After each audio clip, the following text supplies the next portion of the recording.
The massive research vessel, Ecological Enlightenment, hung in low Earth orbit like a gleaming silver teardrop, its smooth hull reflecting the sunlight in ways that made it nearly invisible to casual observers below.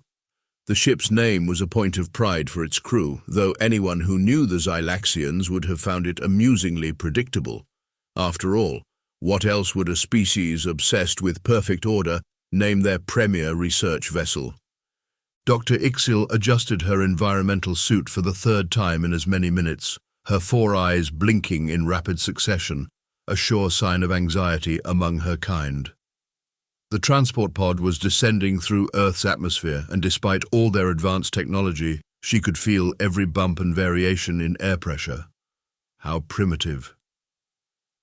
"Your discomfort is noted, lead researcher," chirped her assistant Vex, whose six-fingered hands were busy with final calibrations of their sampling equipment. "Perhaps we should have insisted on an orbital meeting." "Denied," Ixil responded, using their species' formal speech patterns. "Surface observation is essential for accurate ecological assessment." The council was quite clear. The third member of their party, their assigned human guide Dr. Chen, seemed annoyingly at ease with the turbulent descent. He sat in his chair, casually reviewing data on his archaic tablet device, occasionally glancing up at them with what they'd learned was called an amused smile. "You know," he said, not looking up from his device, "for a species that's mastered faster-than-light travel, you all seem remarkably uncomfortable with a little atmospheric friction." Ixil's skin shifted to a slightly more purple hue, their equivalent of a blush. "Our world has no such inefficient air patterns. All weather is regulated for optimal conditions." "Sounds boring," Dr. Chen replied, then quickly added, "I mean, sounds most efficient." The pod touched down at the research facility, a sterile white building that stood in stark contrast to the wild greenery surrounding it. As they exited, Ixil and Vex's environmental suits immediately began registering thousands of microscopic lifeforms in the air. Their homeworld had long since eliminated such chaotic biological noise. "Welcome to Earth," Dr. Chen announced, spreading his arms wide. "Where nothing is regulated, everything is trying to eat everything else. And that's just the way we like it." Ixil's data recorder was already whirring, trying to catalogue the overwhelming diversity of lifeforms present in just this small landing area. Their world, Xylax Prime, was a marvel of environmental engineering, every species carefully selected and maintained in perfect balance, no waste, no excess, no surprises. But here was chaos incarnate. The wind carried particles of pollen, spores, and microscopic organisms. Insects buzzed through the air in completely random patterns. Plants grew wherever their seeds happened to land, with no regard for optimal spacing or resource distribution. "Shall we begin the tour?" Dr. Chen asked, that same amused smile playing across his face. "I think you'll find our little planet quite educational." Vex's skin had taken on a distinctly green tinge of distress. "Lead researcher, preliminary readings indicate over 10,000 distinct organic signatures within a 100-meter radius." "Noted," Ixil replied weakly. "And that is normal for this planet?" "Oh no," Dr. Chen said cheerfully as he led them toward the facility. "This is actually a relatively simple ecosystem. Wait until I show you the rainforest data." Inside the research facility's main conference room, Dr. Chen watched with barely concealed entertainment as his alien guests processed the preliminary ecological data. Ixil's four eyes were rapidly scanning multiple holographic displays, while Vex appeared to be having something approaching a nervous breakdown as they attempted to organize the information into their standard classification system. "This can't be correct," Ixil declared, her voice modulator crackling with distress. "According to these readings, there are entire ecosystems existing within other ecosystems. How is this possibly sustainable?" Dr. Chen leaned back in his chair, taking a sip from his coffee mug. "Oh, it gets better. Most of those micro-ecosystems are actually supporting even smaller ecosystems. It's like those Russian nesting dolls, but with more things trying to eat each other." Vex's skin had shifted through 3 different shades of distress in the past hour. "But the energy expenditure calculations, the resource allocation matrices, none of it follows any rational pattern." "That's because you're trying to apply logic to a system that evolved through what we technically call survival of the whatever works." Dr. Chen explained, making air quotes with his fingers. Evolution doesn't care about efficiency, it cares about results. Ixiel pulled up another holographic display, this one showing a time-lapse of a simple predator-prey interaction between a wolf spider and a moth. This specimen could have achieved its goal with 43% less energy expenditure. The hunting pattern is needlessly complex. But it worked, Dr. Chen pointed out, and that's really all that matters here on Earth. We call it good enough evolution. If it works well enough to let you survive and reproduce, that's all you need. The aliens exchanged looks of pure horror at such a lackadaisical approach to biological development. On their world, every species was carefully engineered for maximum efficiency. The idea of just letting things develop randomly was practically blasphemous. "Look at this," Vex exclaimed, pulling up another display. "This predator succeeded in only 2.3% of its hunting attempts. How has it not been eliminated from the ecosystem?" "Ah, you're watching the footage of a lion pride," Dr. Chen nodded. "Yeah, most predators fail more often than they succeed, but when they do succeed, they make it count. It's all about the long game." Ixiel's data recorder was working overtime trying to document all these inefficient but somehow functional relationships. "And your species evolved in this environment, surrounded by such chaos?" "We sure did," Dr. Chen confirmed, finishing his coffee. "In fact, some scientists think it's precisely because of this chaos that humans developed our particular traits. When everything around you is trying to eat everything else in increasingly creative ways, you either develop good problem-solving skills or you become something else's lunch." "But how do you maintain any sort of ecological balance?" Vex demanded, still trying to make sense of the predator-prey ratio calculations. "That's the neat part," Dr. Chen grinned. "We don't. The system maintains itself through constant adjustment and readjustment. One population gets too high. Their predators have a feast and bring them back down. Predator population gets too high, they run out of prey and their numbers drop. It's a beautiful dance of chaos and temporary equilibrium." Ixiel's skin had taken on a fascinating pattern of distressed swirls. This defies all accepted principles of ecosystem management. "Welcome to Earth," Dr. Chen said, standing up to refill his coffee cup, "where the principles are made up and the rules don't matter. But wait until you see what happens when we start talking about parasites. That's when things get really interesting." The two aliens froze, their skin patterns synchronizing in shared dread. "What do you mean by parasites?" Vex asked hesitantly. Dr. Chen's grin widened as he sat back down with his fresh coffee. "Oh, you're going to love this next part. Let me tell you about some of our more creative life forms." Dr. Chen pulled up a new holographic display, showing what appeared to be a relatively harmless-looking wasp. Ixiel and Vex leaned forward, their initial tension easing slightly at the sight of such a small creature. "This," Dr. Chen announced with theatrical flourish, "is Ampulex compressor, though we usually just call it the emerald cockroach wasp, and it's about to become your new nightmare." "It appears to be a simple flying insect," Ixiel observed, her tone suggesting she was unimpressed. "Our world has similar creatures, though ours are properly regulated and serve specific ecological functions." "Oh, this one serves a very specific function," Dr. Chen chuckled darkly. "Watch." The hologram expanded to show the wasp encountering a cockroach 3 times its size. What happened next caused both aliens to emit high-pitched sounds of distress in their native language. "Did that creature just—" Vex couldn't even finish the sentence. "Perform precise brain surgery on a living cockroach using its stinger to inject venom directly into specific ganglia, turning it into a mindless zombie that will happily follow the wasp back to its burrow where it will serve as a living incubator for the wasp's eggs. Yes, it did." Dr. Chen's grin was positively wicked now. Ixiel's skin had gone completely white, a sign of extreme distress in her species. But that's not possible. The level of neurological manipulation required, the precision, the evolutionary developments needed. "The first sting," Dr. Chen continued, clearly enjoying himself, "temporarily paralyzes the front legs. The second sting goes straight into the brain, specifically targeting the area that controls the escape reflex. It basically turns the roach into a compliant zombie that will follow the wasp anywhere." "This is barbaric," Vex exclaimed, all 6 fingers twitching in agitation. "How can your planetary authorities allow such a thing?"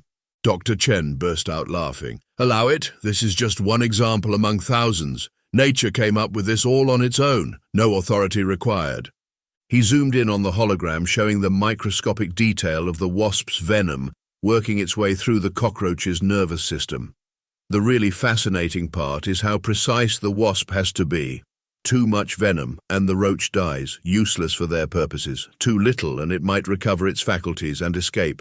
They've evolved to deliver exactly the right dose to create the perfect living incubator. Living incubator. Ixiel's voice was barely a whisper. Oh yes, Dr. Chen nodded enthusiastically. See, once the wasp leads its zombie roach back to the burrow, it lays an egg on it. When the egg hatches, the larva burrows into the still-living cockroach and begins eating it from the inside out. The really clever part is how it eats the non-essential organs first, keeping its food source alive as long as possible. Vex made a sound that might have been a whimper. This can't be natural selection. This level of sophistication took millions of years to evolve, Dr. Chen finished. Each tiny improvement in accuracy, each slight refinement in venom composition, each better targeting of specific ganglia, all driven by the simple fact that the wasps who did it better had more surviving offspring.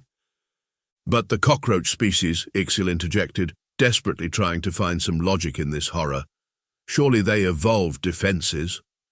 Oh, absolutely, which is why the wasps had to evolve even more precise targeting methods. It's an arms race that's been going on for millions of years. We call it coevolution, each species basically forcing the other to up its game generation after generation. The aliens stared at the hologram in horrified fascination as it showed the entire life cycle playing out. The zombie roach docilely following its manipulator, the egg-laying process, the gradual consumption of the still-living host. And your species, Vex asked hesitantly, you study these creatures voluntarily. Study them? We're fascinated by them, Dr. Chen exclaimed.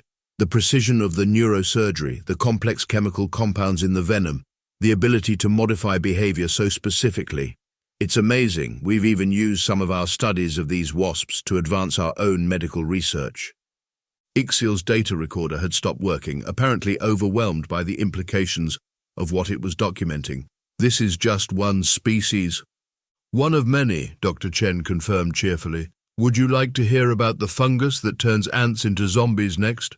Or maybe the parasitic barnacle that replaces a crab's reproductive organs and controls its behavior? Oh, or we could talk about the wasp that lays its eggs in caterpillars and hijacks their immune system. There's more? Vex's voice had risen several octaves. So much more, Dr. Chen assured them, already queuing up the next set of holograms. And just wait until I tell you about what some of these parasites do to avoid the host's immune system. Did you know some of them can actually manipulate their host's genes? Both aliens turned to look at each other, their skin patterns synchronizing in a display of shared trauma. They had come to study Earth's ecology, expecting to find primitive, inefficient systems that needed cataloging and perhaps eventually correction. Instead, they were discovering that Earth's apparent chaos hid levels of complexity that made their carefully regulated world seem simple by comparison. And they were only getting started. Dr. Chen's next holographic display showed what appeared to be an ordinary ant crawling up a plant stem. The aliens had barely recovered from the wasp revelation, but they forced themselves to watch, their scientific curiosity somehow surviving their mounting horror. Now, Dr. Chen began, his voice taking on the tone of a practiced storyteller, let me introduce you to Ophiocordyceps unilateralis, or as we like to call it, the zombie ant fungus. Please stop using the word zombie, Vex requested weakly. It implies a level of horror that... Oh, but zombie is exactly the right word, Dr. Chen interrupted, zooming in on the ant's head. Watch what happens next. The hologram showed microscopic fungal spores landing on the ant, drilling through its exoskeleton. The aliens watched in mute horror as fungal threads began spreading through the ant's body, eventually reaching its brain. The fungus doesn't just infect the ant, Dr. Chen explained, his enthusiasm growing. It literally takes control of its nervous system, forces it to climb to precisely the right height on a plant, not too high, not too low, makes it bite down on a leaf with its mandibles in exactly the right position for optimal fungal growth conditions. Then the fun really begins. Define fun, Ixiel managed to say, her data recorder forgotten in her lap. The hologram showed the fungal growth erupting from the ant's head, sprouting like some nightmarish antenna. The fungus basically turns the ant's body into a launch platform for its spores. But here's the really clever part. It maintains just enough of the ant's brain function to keep the muscles locked in position, even after death. That bite grip, it's called the death grip. Isn't that fantastic? Fantastic is not the word I would use, Vex muttered, all 6 fingers now constantly twitching. But wait, there's more. Dr. Chen pulled up another display. Let me tell you about Toxoplasma gondii. This little protozoan parasite actually alters the behavior of rats to make them attracted to cat urine instead of afraid of it, makes them literally seek out their predators. Why? Ixiel asked, immediately regretting the question. Because the parasite can only reproduce in a cat's digestive system, so it makes the rats sacrifice themselves to complete its life cycle. Some studies suggest it might even affect human behavior. About 1/3 of Earth's human population is infected with it. Both aliens stared at him in shock. Your species knowingly coexists with these parasites? Oh, that's nothing, Dr. Chen waved dismissively. Let me tell you about the parasitic crustacean that eats a fish's tongue and then replaces it, living in the fish's mouth and functioning as its tongue for the rest of the fish's life. We call it the tongue-eating louse. He brought up yet another hologram, showing the process in graphic detail. Vex made a sound that might have been a prayer in their native language. Or how about this lovely creature? Dr. Chen continued, displaying a new hologram. The guinea worm. It breeds in tiny water fleas. When humans drink infected water, it grows inside them, eventually emerging through the skin. The burning sensation it causes makes people seek water, where it releases its larvae, starting the cycle again. Fascinating biological programming, isn't it? Your species drinks water knowing this exists. Ixiel's skin had developed patterns never before recorded in their species' history. It used to be much worse, Dr. Chen said casually. We've nearly eradicated it now, though there's always something new popping up. Like these parasitic wasps we discovered recently that turn spiders into web-spinning slaves. They make the spider build a special web designed to protect the wasp's cocoon before killing it. The architectural manipulation is really quite impressive. The aliens were now huddled together, their skin patterns a synchronized display of trauma. But Dr. Chen wasn't finished. And let's not forget my personal favorite, the parasitic barnacle Saculina. It injects itself into crabs, grows throughout their entire body in a root-like system, and then sterilizes them. But it doesn't just stop there. It hijacks their parental care behavior, making them treat the barnacle's external brood sac as if it were their own eggs. Male crabs even develop female behaviors to better care for the parasite's offspring. It's essentially a parasitic sex change operation. Please, Vex whispered, no more. But I haven't even gotten to the really weird ones yet, Dr. Chen protested. Like the wasp that injects its eggs, along with a virus that suppresses the host's immune system and contains genes borrowed from an ancient ancestor of the wasp. It's basically using genetic time travel as a weapon. Ixiel's data recorder had completely shut down, possibly in self-defense. How does your species sleep at night knowing these things exist? Oh, that's easy, Dr. Chen smiled. We just try not to think about all the microscopic parasites that might be affecting our behavior right now. Though that reminds me, would you like to hear about the parasitic wasps that parasitize other parasitic wasps? We call them hyperparasites. It's like biological Russian nesting dolls, but with more horror. The aliens' universal translator couldn't even process the sounds they were making now. Their carefully ordered worldview was crumbling in the face of Earth's evolutionary arms race of horror. Should we move on to parasitic plants next? Dr. Chen asked brightly. Some of them can actually sense their host's chemical signals and grow toward them. It's like a vegetable horror movie. The only response was a weak whimper from both aliens. After a brief break where the aliens consumed what Dr. Chen assumed were alien anxiety medications, they regrouped in the research facility's observation deck. Through the reinforced windows, Earth's wilderness stretched out before them, now looking far more menacing than before. I believe, Ixiel said carefully, her color slowly returning to normal, that we need to understand the underlying principles that led to such creative evolutionary paths. Ah, Dr. Chen brightened. You want to know how we got here? Well, imagine you're playing a game where the rules keep changing. You have millions of years to try different strategies, and the only winning condition is don't die. That's not how ecological development should work, Vex protested weakly. Our systems are carefully planned for maximum efficiency and that's exactly why you're having trouble understanding this, Dr. Chen interrupted. Earth's evolution isn't planned. It's more like a billions of years long improvisational performance, where everyone's making it up as they go along. He pulled up a simplified evolutionary tree on his tablet. See, every time one species develops a defense, it creates an opportunity for another species to develop a way around it. The cockroaches developed harder exoskeletons, so the wasps developed more precise targeting. The ants developed complex social behaviors, so the fungus developed ways to hijack those same behaviors. But the complexity of these systems, Ixiel gestured helplessly. The precision of the neurotoxins, the behavioral modifications, the genetic manipulations. Time, Dr. Chen said simply. Lots and lots of time, and constant pressure to either adapt or die out. You know what we call it when a species stops evolving because it's good enough? We call it extinction waiting to happen. The aliens exchanged troubled looks. On their world, reaching a state of perfect efficiency was the goal. The idea of constant change being necessary for survival challenged their most basic assumptions. Think of it this way, Dr. Chen continued, warming to his subject. Earth is basically a planetary-scale laboratory for testing every possible survival strategy. Want to inject your eggs into a host? Sure, give it a try. Want to mind control another species? Go for it. Want to literally replace another creature's tongue? Why not? If it works, it stays in the game. But the energy cost, Vex began. Doesn't matter if it works, Dr. Chen finished. That's what you're not getting. Evolution doesn't care about efficiency, it cares about effectiveness. A strategy that works 10% of the time but lets you survive is better than a perfectly efficient strategy that fails once and lets you go extinct. Ixiel's data recorder had rebooted and she was frantically taking notes. This contradicts everything we believed about ecological development. We thought Earth would be primitive, inefficient.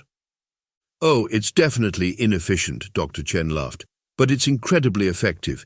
It's like the difference between a carefully planned military operation and a bar fight. Sure, the military operation is more efficient, but sometimes the crazy person willing to bite someone's ear off wins the day. Your species evolved in this environment, Vex asked, a new note of respect creeping into their voice. We sure did, and you know what? We're probably the craziest thing evolution has produced yet. We looked at all this chaos, all these deadly and terrifying survival strategies and thought, hey, we can study this for science. The aliens were quiet for a moment, processing this. Finally, Ixiel spoke. Your planet's evolutionary strategy seems to be, try everything, keep what works, and then try to make it even more extreme. Exactly, Dr. Chen beamed. And the really fun part, it's still going on right now. Every species on Earth is currently in the middle of their own evolutionary arms race. We're all just works in progress, trying out new strategies. This is why you seem so amused by our reaction to basic Earth climate variations, Vex realized. Your entire species evolved in an environment where adaptation to chaos was the only constant. Now you're getting it, Dr. Chen nodded, though I should probably warn you, everything we've discussed so far, that's just the simple stuff. Wait until I tell you about how some species have evolved to exploit these parasitic relationships for their own benefit.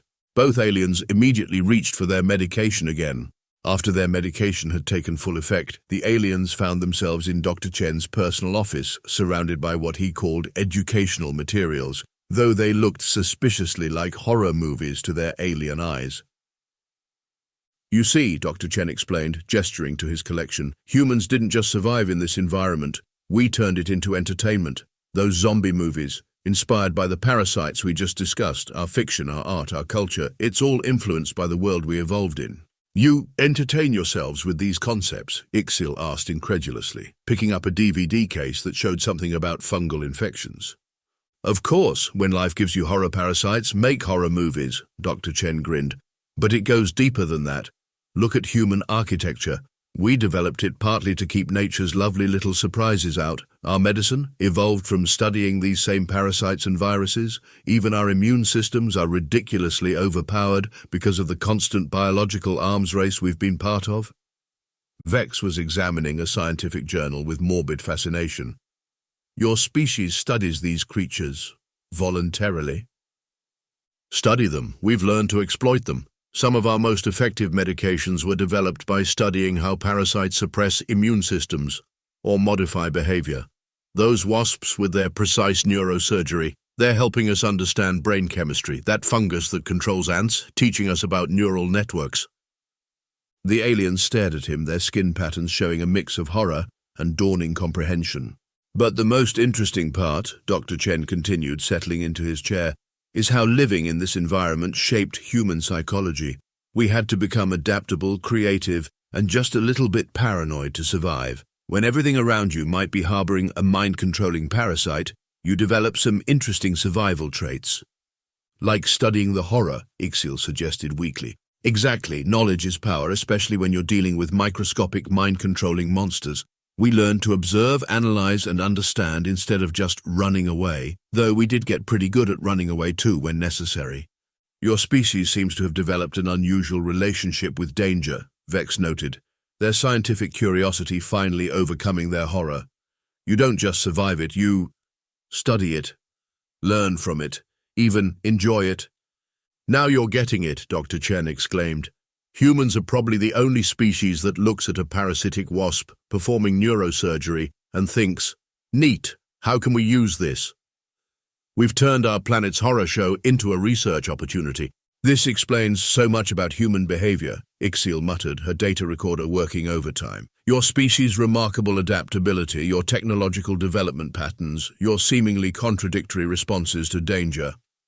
We're products of our environment, Dr. Chen agreed cheerfully. When your planet tries to kill you in creative ways for millions of years, you either develop a pretty robust problem-solving approach or you end up as another failed evolutionary experiment. And your children? Vex asked, horrified fascination evident in their voice. How do they cope with this knowledge? Oh, they love it. Kids are particularly fascinated by all the creepy-crawly stuff. We take them to museums specifically to learn about these things. Some of them even keep insects as pets. Though usually not the parasitic ones, he added quickly, seeing the alien's skin patterns shift to alarm. Your entire species has adapted to not just survive but thrive in an environment we would consider a nightmare, Ixiel concluded, her voice mixing awe with lingering horror. You've turned biological warfare into a learning opportunity. And entertainment, Dr. Chen added brightly. Would you like to watch a documentary about cordyceps? The photography is amazing. You can really see the detail as the fungal growths burst out of the... Both aliens raised all their hands in unified protest. Your point is made, Vex interrupted hastily, though I believe we now understand why your species was able to develop space travel so quickly. Anyone who can sleep peacefully on a planet like this can handle pretty much anything the universe throws at them.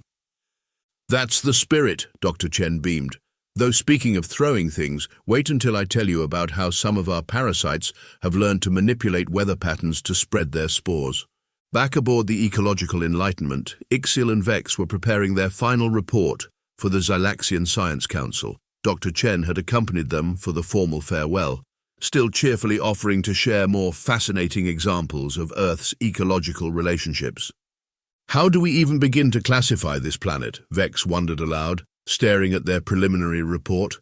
Their skin had developed a permanent nervous twitch that their medical officer swore would fade in a few cycles. Perhaps we should start with a warning label, Ixiel suggested, her 4 eyes blinking in sequence as she considered their findings. Something like approach with extreme caution, contains biological warfare beyond current classification systems.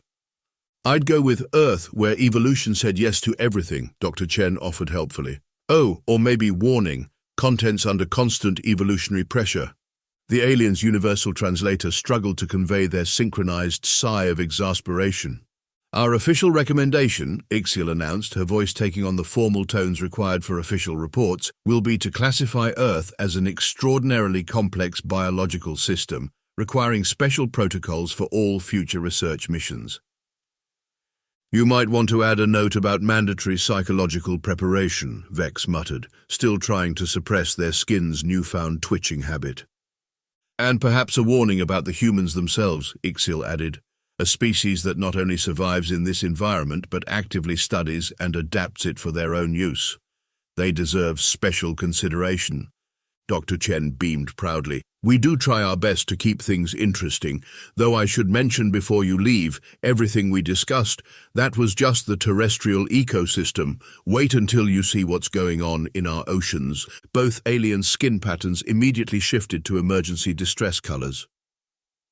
That won't be necessary, Ixiel said quickly. Our current data is more than sufficient for a comprehensive report. Are you sure? Dr. Chen asked innocently. I haven't even told you about the parasitic isopods that replace fish tongues, or the immortal jellyfish, or the fish that change sex when needed, or... The transport pod is ready for your return journey, Vex interrupted desperately, their 6 fingers flying over the control panel with remarkable speed. Well, if you're sure, Dr. Chen shrugged, though I did prepare a special presentation about our extremophile bacteria. You know, the ones that live in volcanic vents and eat metal. Some of them can survive in space.